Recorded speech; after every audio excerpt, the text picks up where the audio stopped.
Yo, what's up sa inyo mga Tiny Fiends at ayan, samahan nyo ako, pakainin natin ang ating mga Glow Tetra. So itong tank natin na to, 80 gallons, 80 gallons, and 100 gallons. Pakainin natin sila.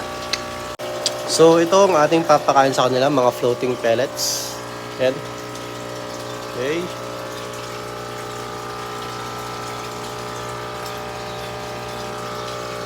Grabe, gutom na gutom. Taas naman. Ayan. Guys, lalayo ako para mas makita nyo. Okay, tapos dito naman sa napakarami nating Glow Tetra.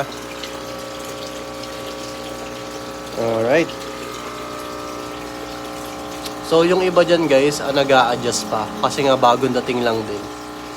Pero ayan, yan sila. Kain-kain. At meron pa pala dito guys. Sa susunod na video natin yan.